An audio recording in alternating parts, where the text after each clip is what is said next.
In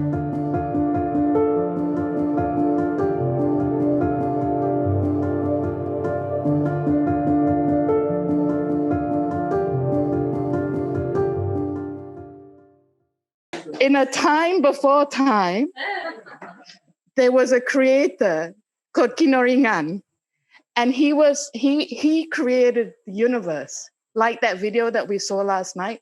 That really, I wanted to talk about it last night, but I thought, okay, I'll save it for today. So there was a creator who created the universe, and he had a wife who was also his partner, who was also a creator and a god, and her name was Suminundu, and she created the earth. Only he made the universe, the universe was too tight for the earth. So she squished the earth a little bit so that it would sit neatly inside the universe. I think of that ozone layer. And she created a resting place for ancestors. And she created Mount Kinabalu, which is just here, that we all saw this morning. And that mountain is where our ancestors go. And it's also our geography. It's our compass. I always think of Mount Kinabalu as my compass to home. So I know when I'm home, when I land at the airport. If you're lucky, when I fly into Sabah, into KK, I always sit on the right-hand side, because that's normally where you see the mountain. And that tells me I'm home, because the mountain, I can feel it. It's my mountain.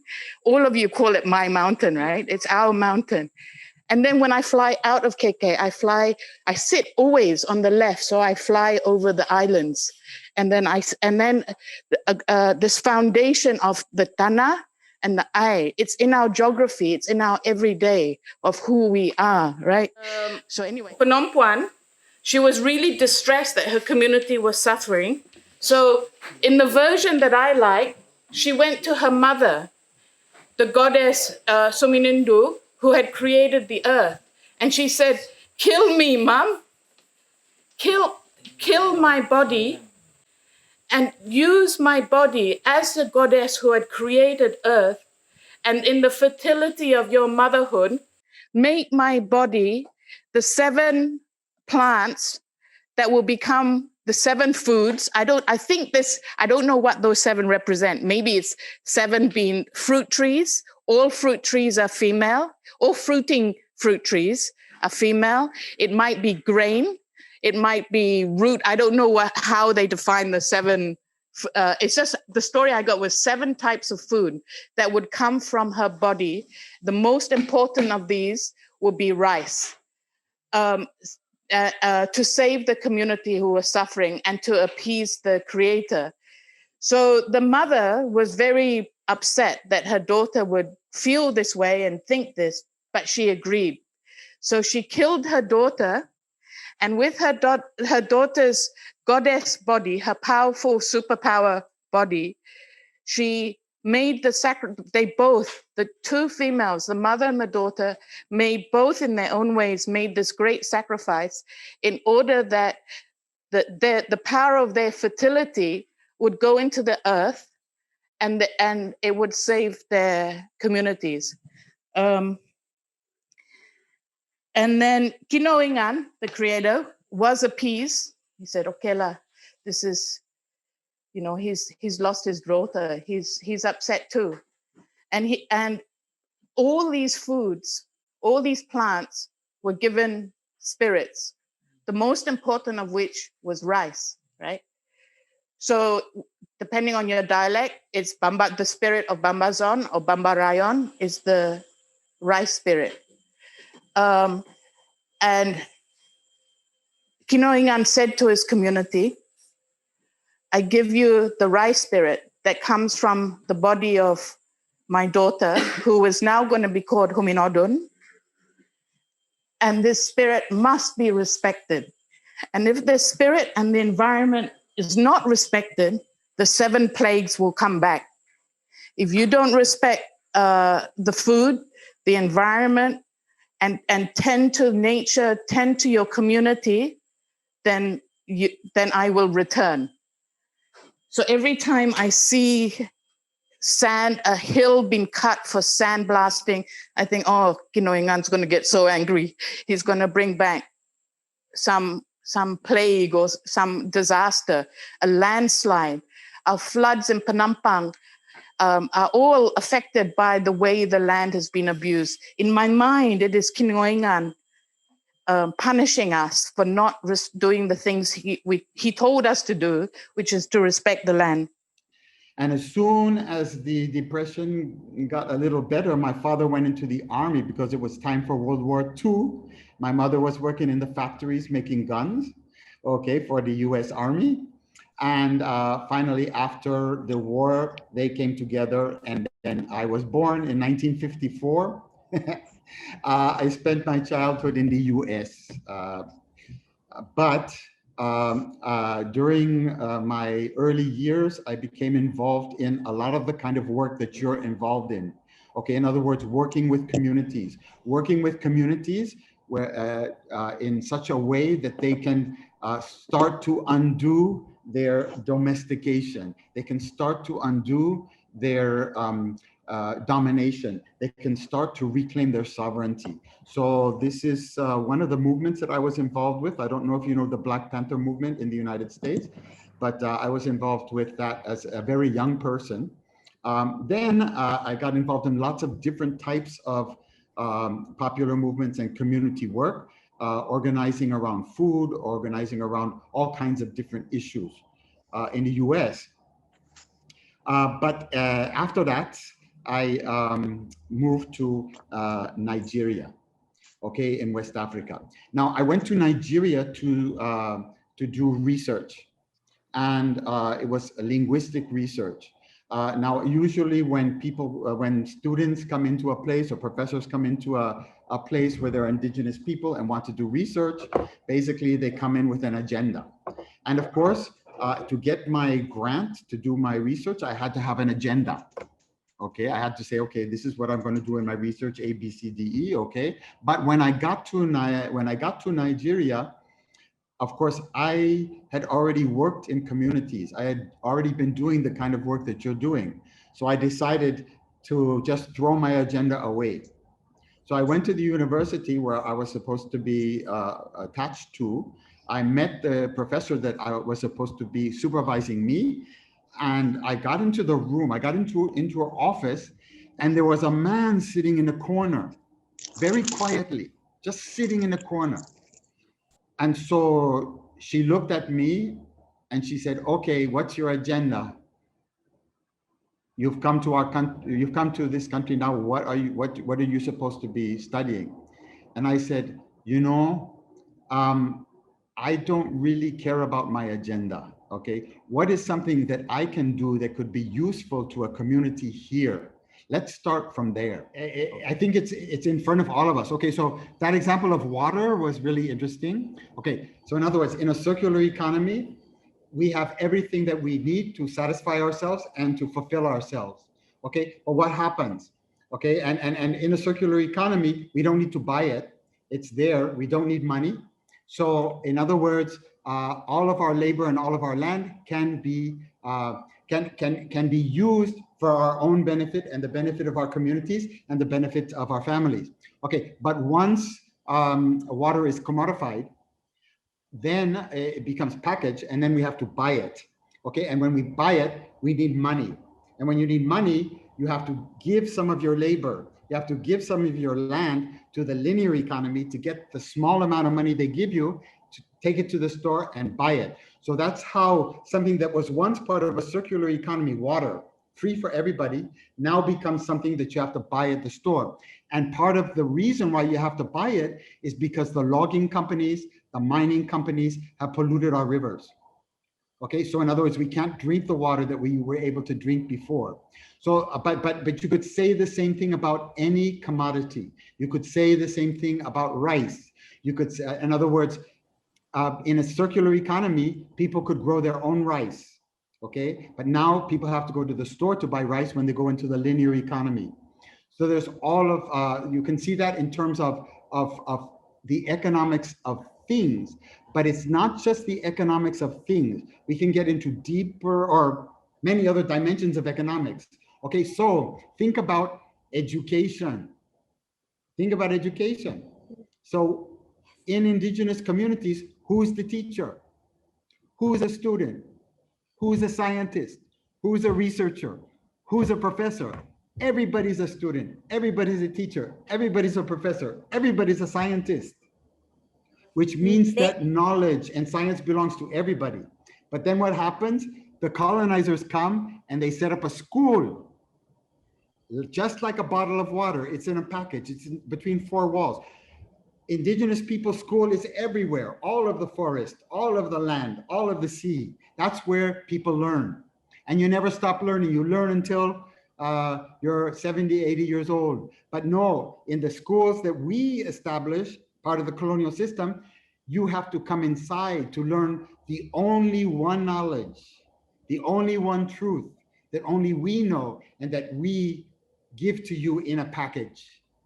And when you prove to us that you believe in our one and only 95% blind truth, then we give you a paper that allows you to go out and tell other people what the truth is, instead of working with people so they get the confidence and power and sovereignty to believe in themselves enough to determine the truth in their own interest rather than somebody else's interest. So here you go from a circular education system to a linear education system. And then when you look at the linear system, it builds a triangle. So a whole bunch of kids come to school, but then as we go, more and more drop out. They're excluded until you get to the PhDs, the people at the top, the doctors, okay? And in other words, you've created a pyramid. And that means that one person can dominate everybody else. Everybody, the people at the bottom don't believe that they can know the truth. They have to ask the professor. They have to ask, they don't believe that they can determine what's good. They have to ask the priest. They have to ask the imam. They don't believe that they know the best technology. They have to go ask the expert from the university. See how the system works. Good. Okay. 30,000 acres of farmland is being confiscated every year from Black folk. Okay, and the way that that happens is through a lot of what I call collusion between our government. Our government, we have the USDA, the United States Department of Agriculture, the USDA. The USDA gives farmers loans in order for them to, before they plant every year, they give them a loan. And they apply for a loan, they give them a loan, they take that money, they buy all their inputs, everything they need to plant, and then they pay it back when they harvest, and they do, and this is kind of a cycle. What they do with Black farmers, intentionally so we know that in our country, you start to plant in the spring, which is like March. Beginning around March and April and May at the latest is when you start to plant. We harvest at the end of the summer. What happens is that people who were applying for these grants as Black, well, if you're a white farmer, you'd get your grant. Black farmers, they would wait until past planting season. So let's say if you needed to plant in March and you don't have that loan, you can't plant until they give it to you, and they give it to you in June. Now, if they give it to you in June, that's around the time you should be harvesting. And they don't give you the whole amount. They only give you a part of what you've asked for, and they give it to you too late. So now you've got the money and you're trying to catch up, you're planting, even though it's out of season. So you get into this rotation off season. Now, meanwhile, in order to get the loan, they collateralize. That means they collateralize your farm and your home, meaning that your home and your farm are the collateral that they use up against, so that if you default on your loan, they take your farm and they take your house. With Black farmers, the USDA, our US government, remind you, would over collateralize Black farmers by 5 times the amount that they collateralize white farmers. So what that meant is that you get the loan late, it's past planting season, you're going to get off season, then so now you're in this rotation. The weather is against you, everything is against you, and your farm, the plants can't work in off season, and you end up defaulting because you can't pay it back. They know you can't pay it back. They've set it up this way. And then the next thing you know, because your house and your farm are being hawked against, are collateralized against the loan, you default, they take it. They take your farm. They take your house. That is what has been happening over and over and over again to just thousands and thousands of Black farmers over the years. And so, but what we're doing as Jubilee Justice, what we have been doing, in addition to Jubilee Justice, which is teaching the SRI rice and SCI, which is system of crop intensification, because for rotation crops, what we have, I started another nonprofit that is a fund that is called Pot Liquor Capital. Now, let me tell you something about pot liquor. The name pot liquor. Y'all don't know what it is, right? Okay, I'll tell you what pot liquor is. When you cook a mess of greens, what we call a mess of greens, when you cook a pot of greens, okay, collard greens, Black folks really eat a lot of collard greens and mustard greens. It's our food, right? I grew up on that. So you cook a pot of greens, and in that pot of greens, at the bottom is the juice, the water that's greenish brown from the and all the nutrients from the greens end up in that water. And that water, that juice is called pot liquor. So as a kid, your mom would say, they take the juice off the greens and you drink it because it makes your bones strong, and you get, it's like all these things. It's like, it's the thing that, and then you dunk your cornbread in it. Well, hold on. So there are two theories about pot liquor. This is a very serious conversation we're about to have here.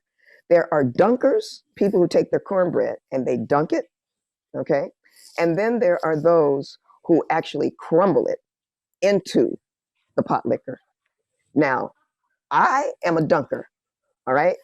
Crumbling it, I don't get it, but then there are the crumblers who don't get why you dunk it. They want their cornbread in it and but see, I still like my cornbread crisp. So when you dunk it, it's wet on one end, but crisp on the other. You know what I'm saying? I'm a dunker. So anyway, back to pot liquor. Lots of laughter. I name my company Pot Liquor Capital because pot liquor is what makes everything strong. It builds strength. And so I thought, what an apt name to call it pot liquor, because what we want to do is what we call reparative capital. We are raising funds right now and capital that we will deploy to farmers, to Black farmers, and help them in various ways with 0 to 3 to 1 or 2% loans, grant capital, really repairing the harm that these other institutions have done. So not only the USDA, but private banks too. When Black folks when Black farmers have gone to banks to get loans, the same thing, give it to them late, give them little, not as much as they need, take their land, collateralize their land and take it. So that is what's been happening. And so what we need are new institutions that don't cause harm, that actually start to heal. And so Pot Liquor Capital and Jubilee Justice, they're two nonprofits.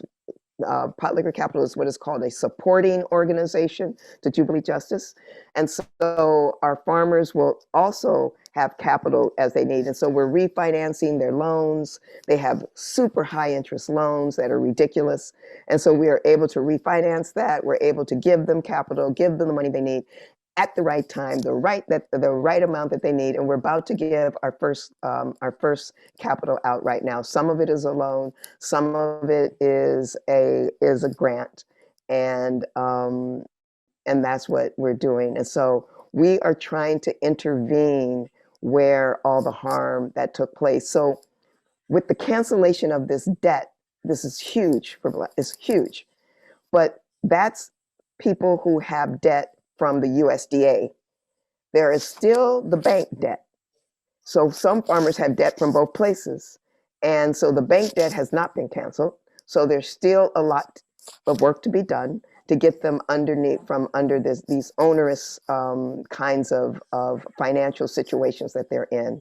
And so that's what we're trying to do, is create new institutions and intervene where this harm has taken place. And so we're in touch with the lawyers who have created the bill, the Justice for Black Farmers bill. They're friends of ours, and they know the farmers. They've been working on this Pickford case to get this debt canceled for a decade or more.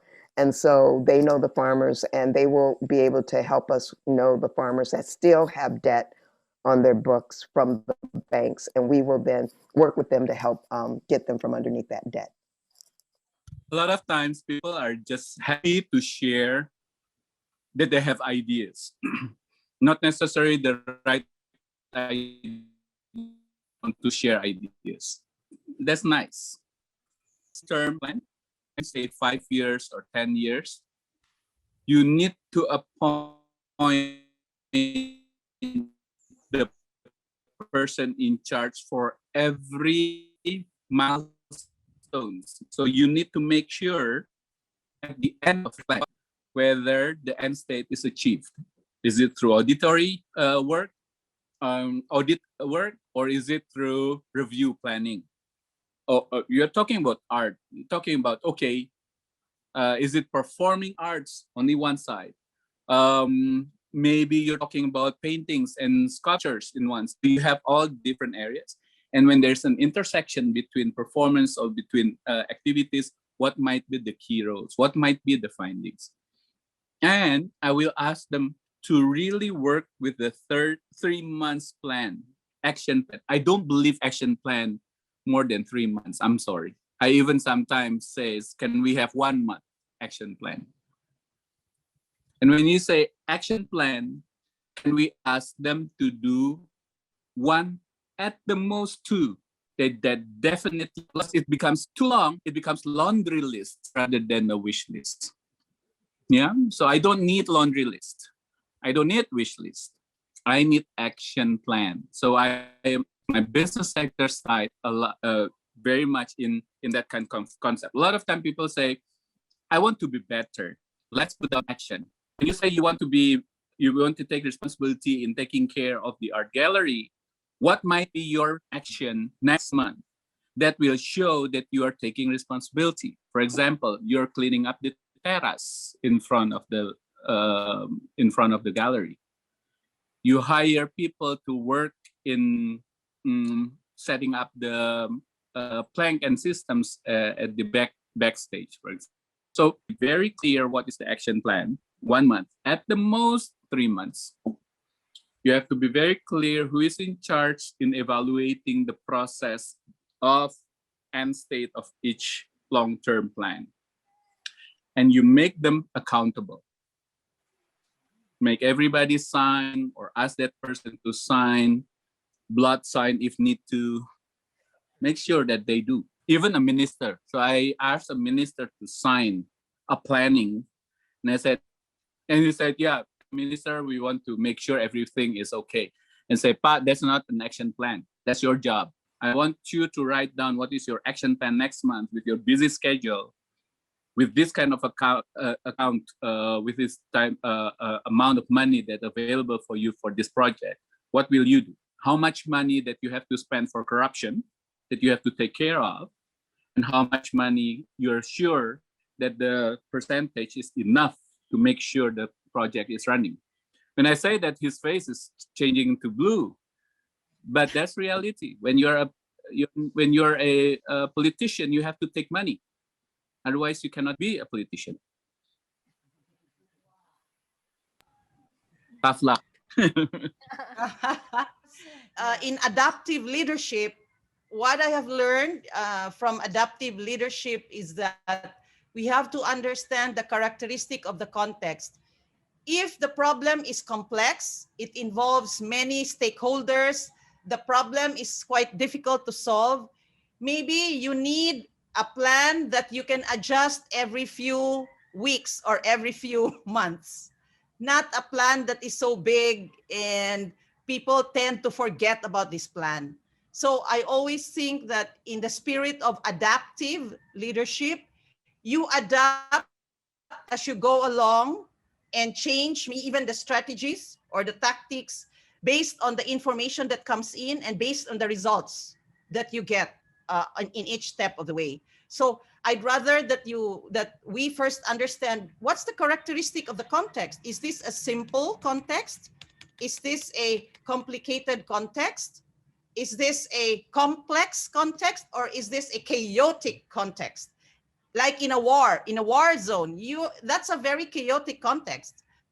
So understanding the context is important, so you know what sorts of plan you can develop, which might be easier to implement. Those are the 4 types I just mentioned. Maybe in the future, or maybe you have can you already say- had that, no? Can you say them again? Chaotic, Simple, simple. complicated, complex, and chaotic. I will send to you the table, Cindy, later. So in this table, you will see the description of each and what is the leader's job and what are the danger signals in each of these different situations. System thinking, I think like maybe I don't approach it as, oh, I have to think systematically, but I think this is also confirmed by Aparna, yeah, that we do and I do things systematically.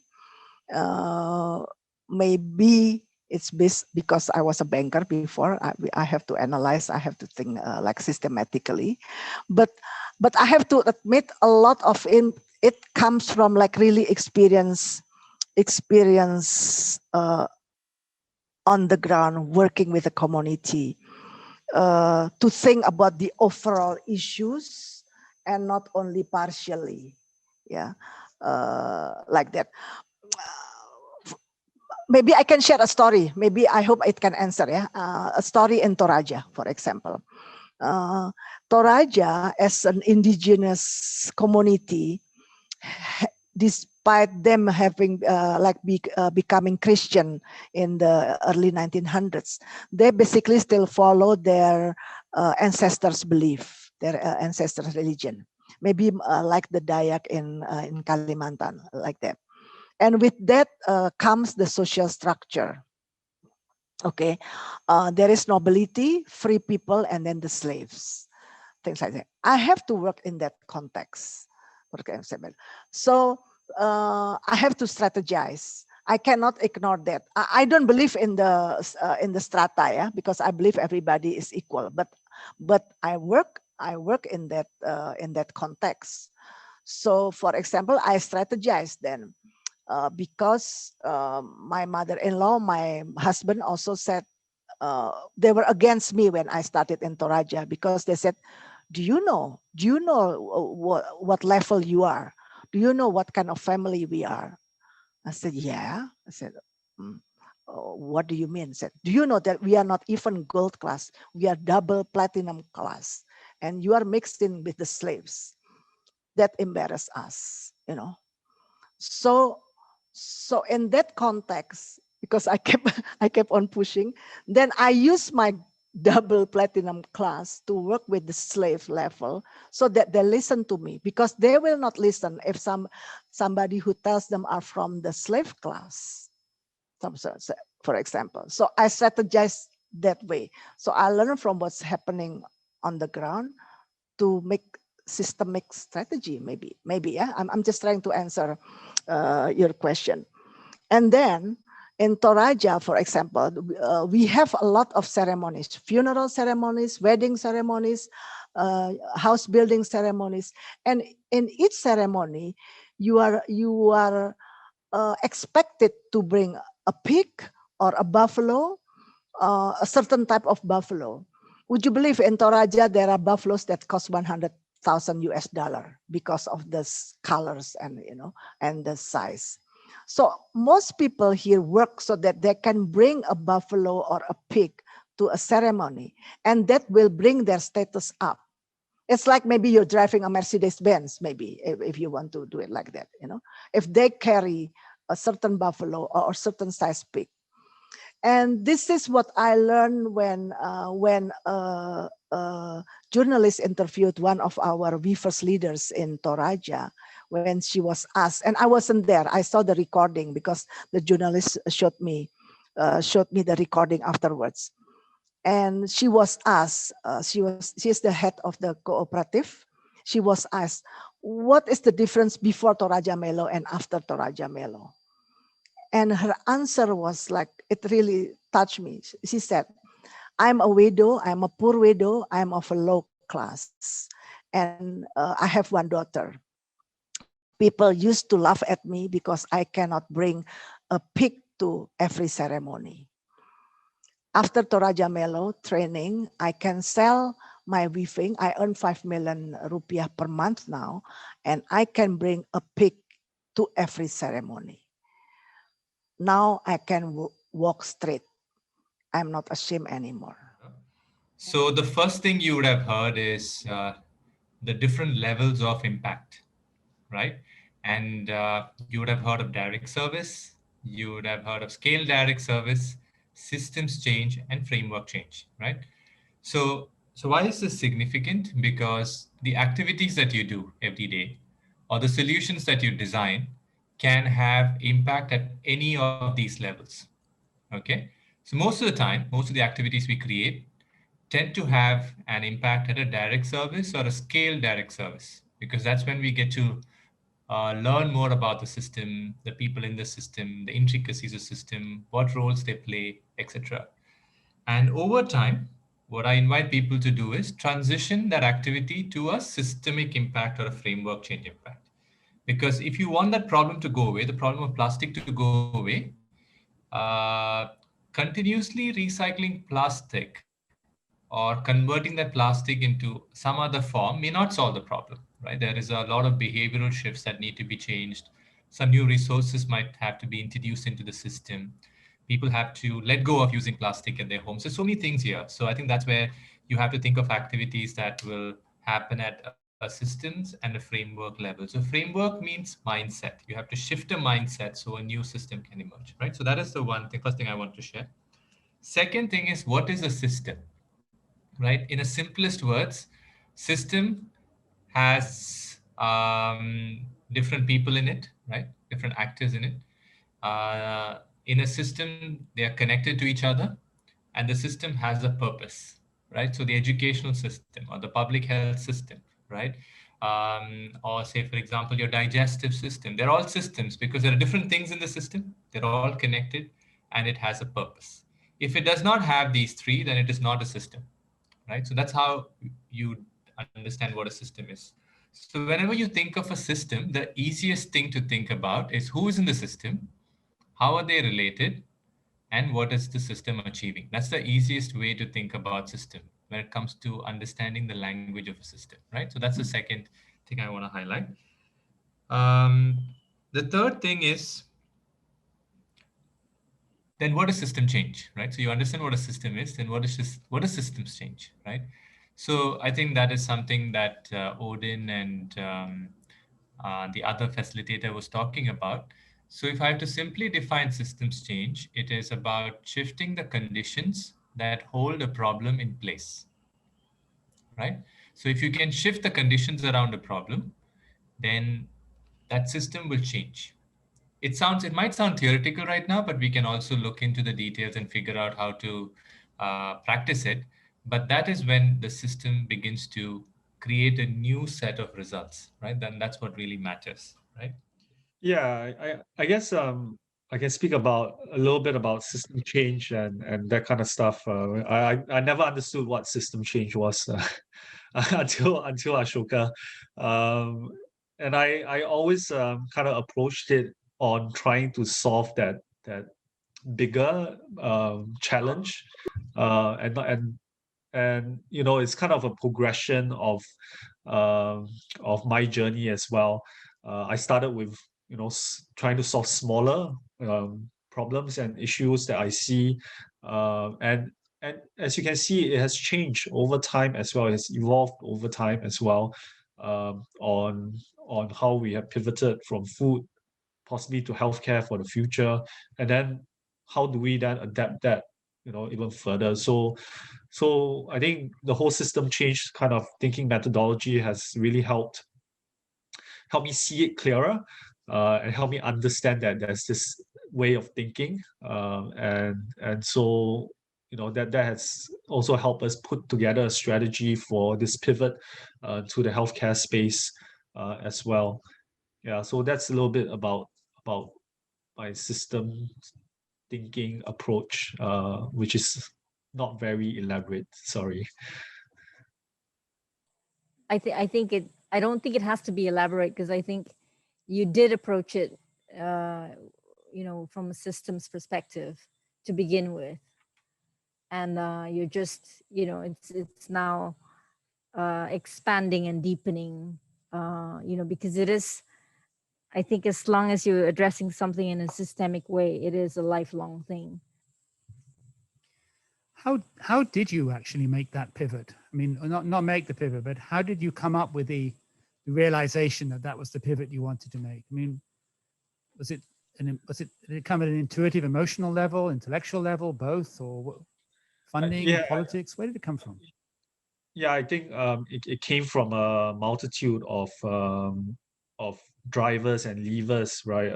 So we were already working on horticulture therapy type programs as part of a study by the National Parks Board, and while facilitating these, we then saw the evidence, and it's like it's great, that this has the potential to really impact communities.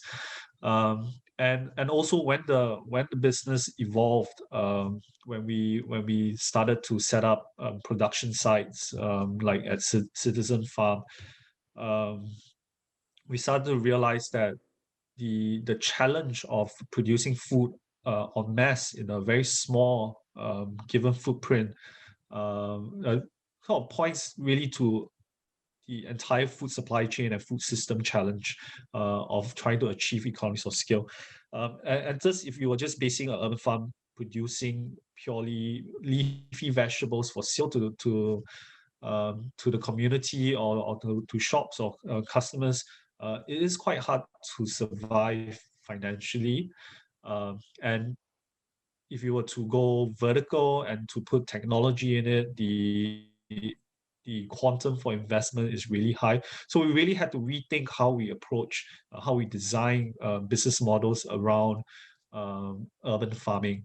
And this pivot was also on the stance of financial viability and sustainability for the future.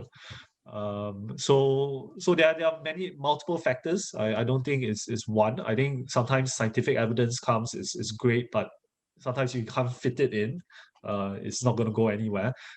So it's really for us a repositioning out of survivability, and for the ability for us to then sort of set a model that we can open source to other urban farms that are now sprouting up all around Singapore.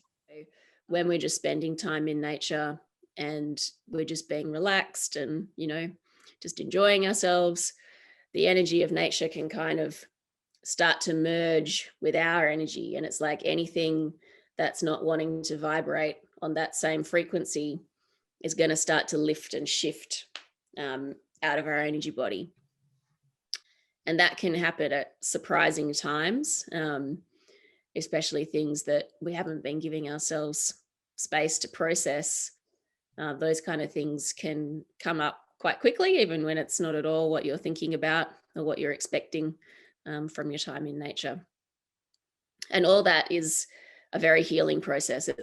I always trust that if something is showing up, then it is because it's the right time. It's because it's ready to move. That's why these things do start to move. And the experience is, well, for me, I guess I've come to learn to trust it, but that nature provides the safe space to be able to move that through us. And I'm not sure, you know, the familiarity for many people in the room around the process of healing. I've heard it alluded to in your sharings, but healing isn't something that, you know, we can think a problem away. I've definitely learned that, you know, the thinking and making sense of things is not even necessary at all to be able to move something. So these things that need healing really become part of our energy body because we weren't ready to fully feel them at the time that, you know, something that was really difficult for us occurred. And so they've become lodged in our energy body. So we've frozen them so we can't feel them. So it's only natural that the process of healing requires them to move, to be expressed, and that we do feel it at the time that it's coming out, which sounds like bad news, but I've definitely learned that it's pretty amazing how quickly something really can be released, especially when we're not trying to group onto it. And that's why sometimes, you know, things take months, years, even for us to be ready to move through something, because we're at a different stage of maturity, a different stage of our life, and we've got different resources around us for us to be able to deal with that. And then, of course, also when we're out in nature, that enables us to have these, you know, the external support that can help us move through something. You know, so I think about that and the goodness of people's hearts. And, you know, I think some Mandan women did go sing for him a few times, so he probably felt a little better. You know, but I think about that, and I, you know, I wanted to say that because that is this historic relationship, and this is how that relationship is interrupted, where seeds become property. And, you know, we all know this story. And we are all rankling against it because seeds have a life unto themselves, and they have a right to exist without being the private property of whether, you know, of a corporation. And this battle, you know, it continues. This is, you know, this is how even in the agriculture industry, and even to some extent in the industry that we, you know, we are all in today. Let us be careful. You know, because I was visiting my mother in Ashland, Oregon, which is, of course, like the marijuana producing capital, you know. You know, when I was a kid, I used to smoke, and there was this guy, the DEA officer, I have to tell this story, the DEA officer for Jackson County, his name was Howard Hemphill. I was like, you think that guy had any credibility whatsoever? We were like, no, Howard, no, you know. Back in the 70s, I think they got a new guy with a new name, but, you know, now it's all legal and everything. But I was like, man, that was like so crazy. But anyway, so I was going there, and I saw that, and I also saw that, like, obviously the marijuana industry should not, you know, these industries should not be the same. You know, I feel like do not make your plants into slaves. Do not, you know, I like that I met that guy from the Kind guy today, like, be kind to your plants, you know, whether it is, you know, we do not want everything eclipsed by cannabis. And I see that even in my own valley that I was raised in. You know, I see the pear orchards, and I see the, you know, then the vineyards, and then small farms, and nobody can afford to keep the guys because the trimmers pay more money, you know. And everybody here knows that we need to eat. We can't just all be high, you know. Like, we gotta eat, right? So let's work that out together. All right, so this is art from my territory, and this is called, the guy's name is Ray Thomas. He has passed away way too young. That's what happens in my territory, way too young. But he, Ray Thomas, this is Ojibwe-style art or Anishinaabe-style art, and I always like to show it. It's like this X-ray vision. There's inside the beings, and then there's like a lot of lines that connect these beings. And I always put this out because Beth remembers this, but if you wanted to study the art from Europe, you went to the Fine Arts Department at Harvard. But if you wanted to study indigenous art, you went to anthropology. And so I say that to y'all because basically, you know, that is a value assessment of whose knowledge is important and whose knowledge is valid and whose art is valid. And, you know, to me, this is this moment, this piece of art is called We Are All in the Same Boat. You know, and that is true. And it is really important to me that we understand that we will learn from different people and different cultures and different gifts. And we have to take our gifts and we must work together. And to make sure that there is space for Indigenous people in this movement is very important to me. You know, I am grateful, as I said, to be here, but to remember that you know, we must all learn to sing to our seeds. We must all learn to sing to our seeds. But also some of those ceremonies and some of those things that are so old, they come from our communities. And so free, prior, informed consent. We do have a problem here in Vanuatu also with departments like, we did it with land in particular, but there are other departments like they don't use the same processes. But when it comes down to when talking about land leasing or determining land, the government has to go down to the community. That's the first thing. You meet in the community. You don't go to the office of the government. And that was a big change we did. The people no longer fill the forms up and the forms are sent up. No, the government has to come down, convene the meeting in the community context at the Nakamal. And everyone, and there's notice of it. There is a notice for a month before saying on this day, there's going to be a meeting to determine this land, who is either, it's either going to be a meeting of the traditional authorities to decide according to customary law who the traditional owners are, or if the traditional owners have been determined and there is a lease application, it is a meeting of the traditional owners who have been identified to turn up and decide whether they want to lease. And that's the second one is where the free, prior, informed consent comes in. Because the first one are using customary law, and FPIC doesn't necessarily apply in customary law, it often doesn't. But when it comes down to once the customer owners have been identified and there is an application to lease their land, the government has to come down to where the traditional owners meet and hold the meeting in their community. And that meeting is advertised for a month before it's on the radio, it's on the newspapers, it's on signs that are put up around the vicinity of that traditional area. And on that day, the government comes down, the officer comes down and presents the information about the application to lease, which has to be according to the law, it has to be in the Pidgin English language that everyone understands. It has to be read out because a lot of people can't read, so it has to be read out. This is what it is. And everyone's allowed, everyone who is a traditional owner identified according to customary law has a right to be there and should be there. And there is a mechanism if after the meeting happens, some of the traditional owners were not there, they have a mechanism where they can stop things happening until they're heard, their views are heard. So for example, and that stops something happening, which does happen sometimes in our communities, which is that the chiefs who are men will turn up to the meeting and a lot of the women won't be there, right? The women can then say, look, we are traditional owners too, we are part of the clan that's been identified as traditional owner. We were not there at the meeting. They have an avenue to then stop all proceedings on that lease and request that there be held another meeting be held where they are present. And this is presented to them again. But I think the important thing is it has to happen in the community. We reverse the whole process where you go up, you send forms up. In fact, the government comes down.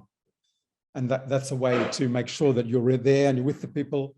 And the publicity beforehand is a way of ensuring that it's free, right? Because people know that the meeting's happening and they can go if they want to. If they want to, they're free to go and sit there. And if they are the traditional owners, they can talk. When all that happens, and if they do approve a lease, according to certain terms, it goes up and then it's drafted.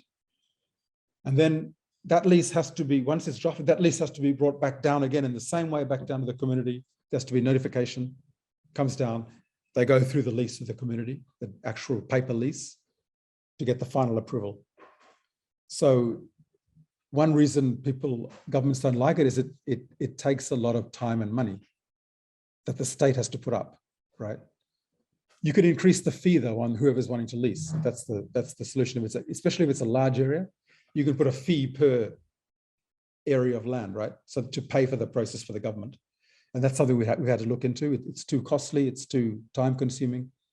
Put the fee back onto whoever's applying.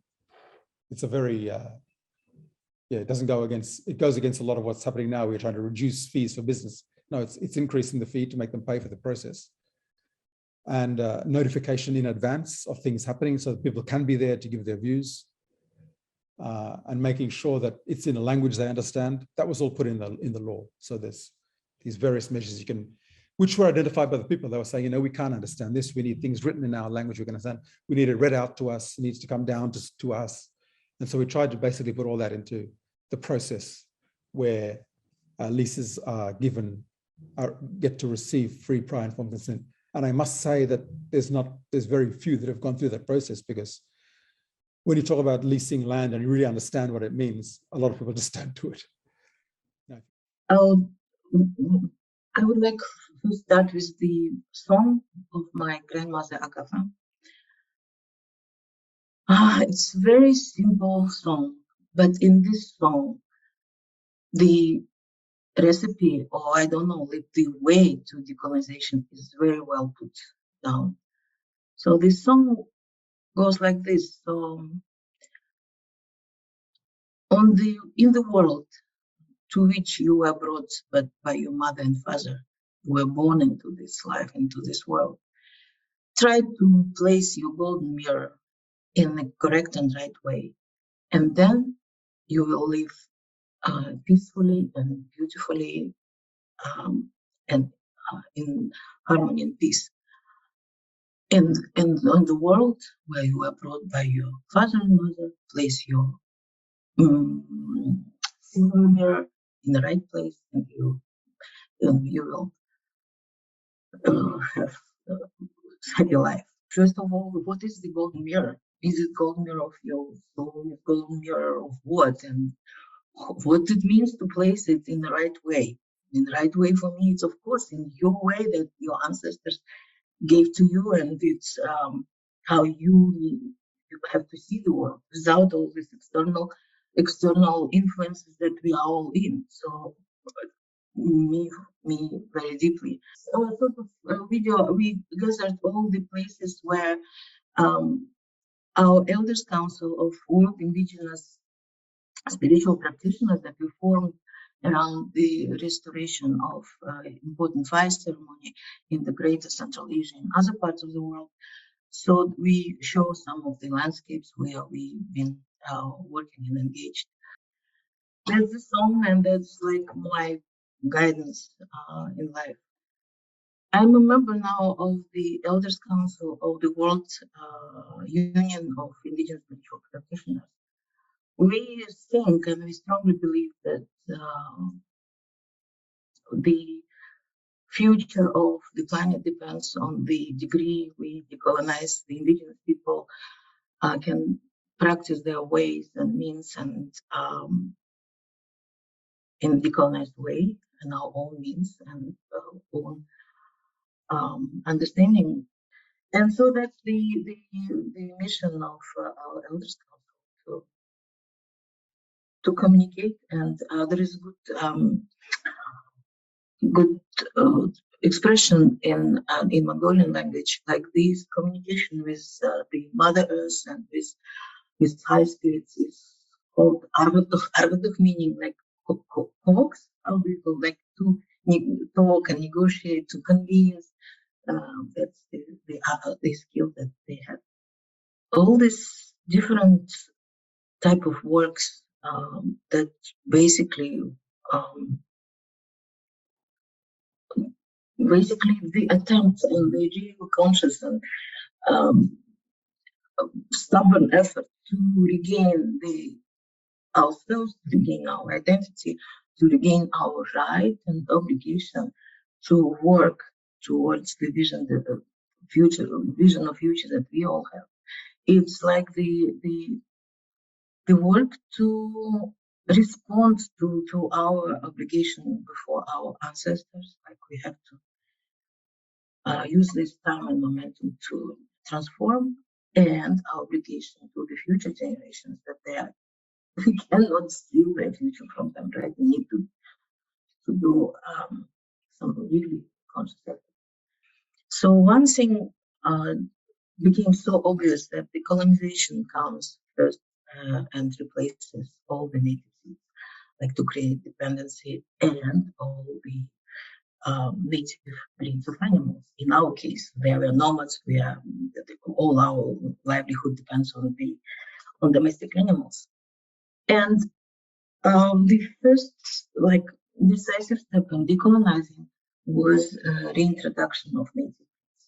So I went there 10 days ago and saw this monument that the people of the valley have erected, and it's called. It's the statue of a young boy who is starving from hunger, but he's still holding in his hands a small ground squirrel.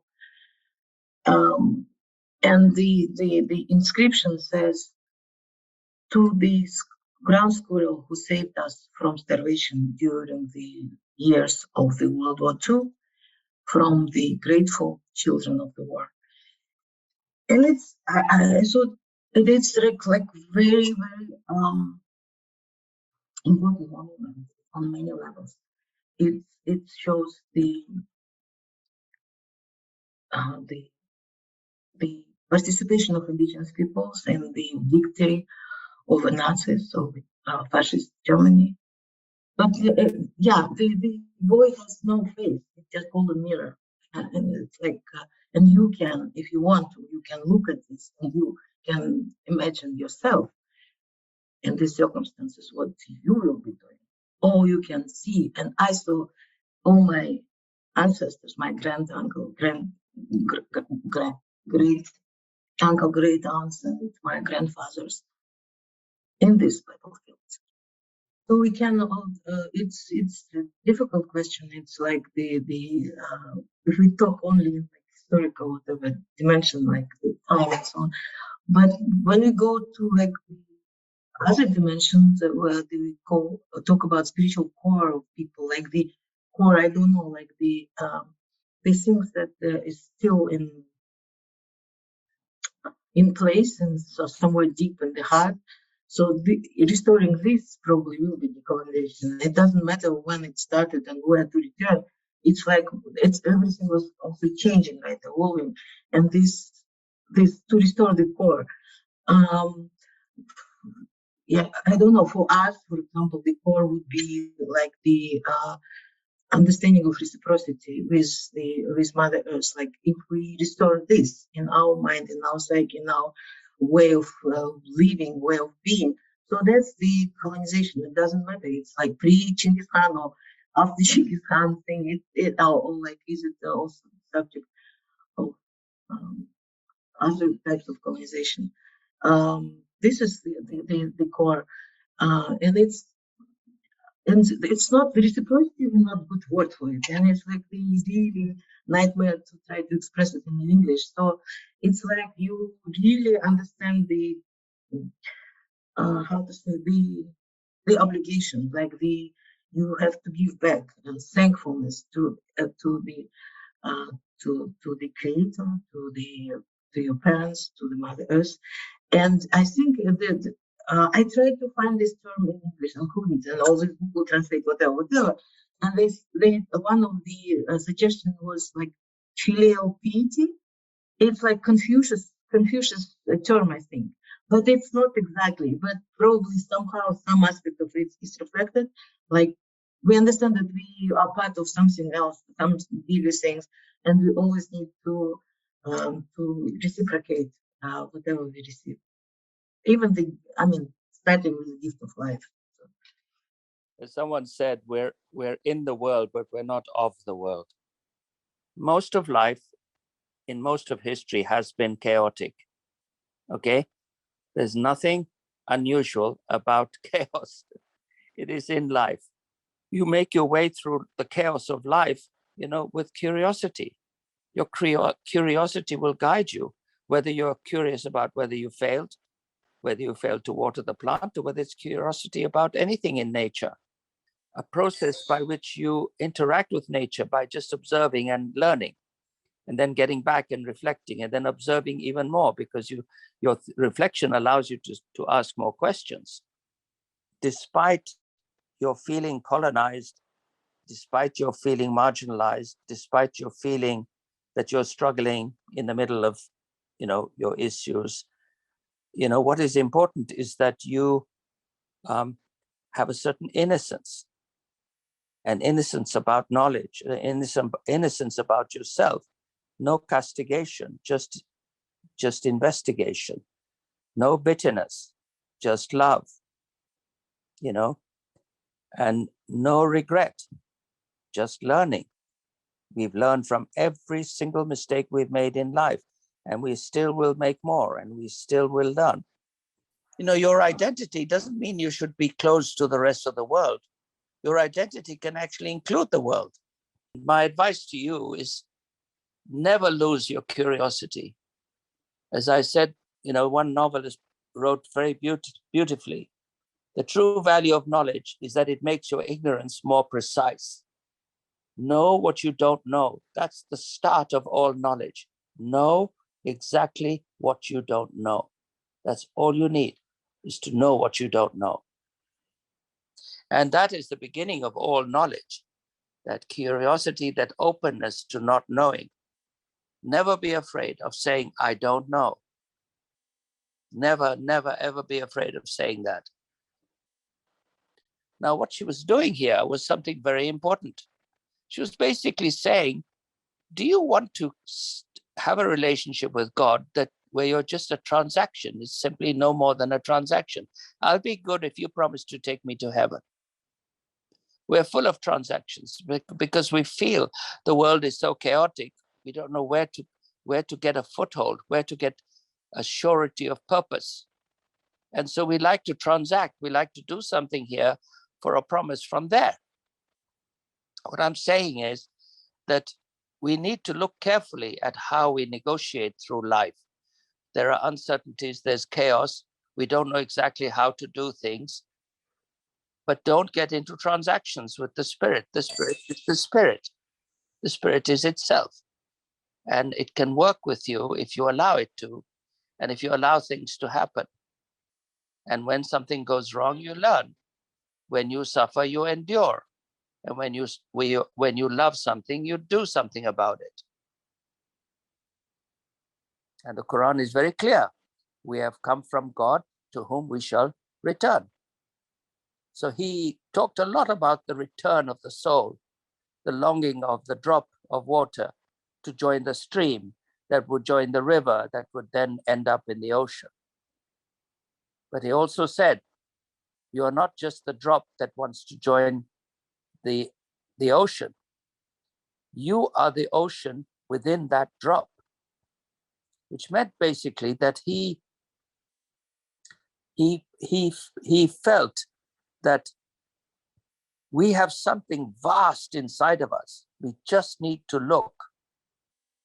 And it doesn't mean you forget your responsibilities. It doesn't mean you drop your responsibilities, but you look inside and you will find an infinitude of love and knowledge. And when you are aware of who you are inside, you will realize that what you think who you are is not that important. You may be a mother, you may be a scholar, you may be a farmer, you may be from Sabah, you may be from Malaysia, you may be from Asia. Whatever it is you are, that's not the most important thing about you, because what you really are is something infinite. And you see yourself as somebody, oh, well, how can I have something infinite in me? I don't even know how to keep a plant alive, right? But that infinitude, when you touch it, will give you immense, immense joy, and you will realize that there's so much more to you than you suspect. And so Rabia, to go back to Rabia, is that she was someone who felt, don't transact, don't make transactions with nature, don't make transactions with God.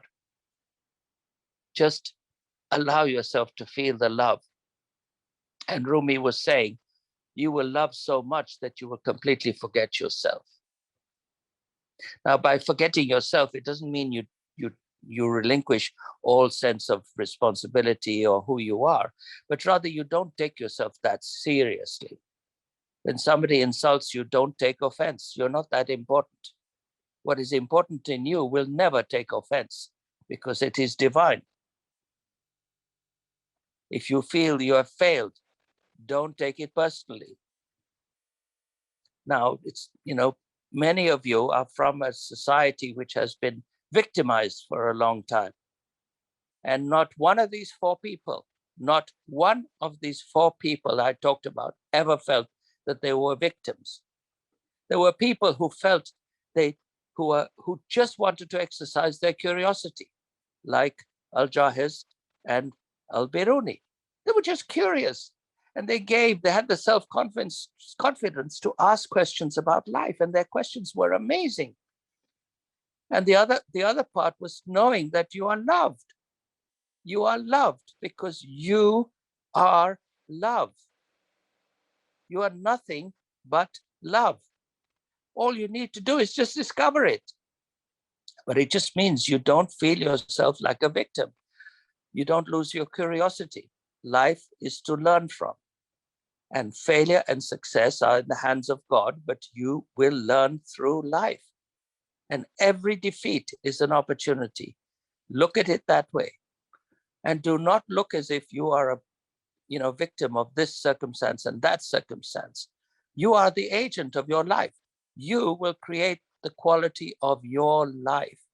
You will do it, and only you. And you do that by a complete acceptance that you are loved, that you're endowed with a natural curiosity, and you have intention. And these three things are so powerful, and you will realize their power when you go inside yourself and say, okay, who am I? Who am I really? And where does this love come from? Where does this curiosity come from? Where does this knowledge come from? It all comes from inside. These are gifts, and this is what you accept. And when you accept your gifts, you are well on your way. So what are your gifts? How will you know what your gifts are? You will find out by knowing what you love. There's no place for regret. Everything you have done in life, whether you failed or succeeded, everything will teach you something. I promise you. No grudge goes unacknowledged. It's always there. We have our grudges, we have our defeats, we have our sense of regret. And what we have to do is face them. We can't hide from them. Then what happens when you forgive somebody, when you forgive a situation, then what? It gives you agency.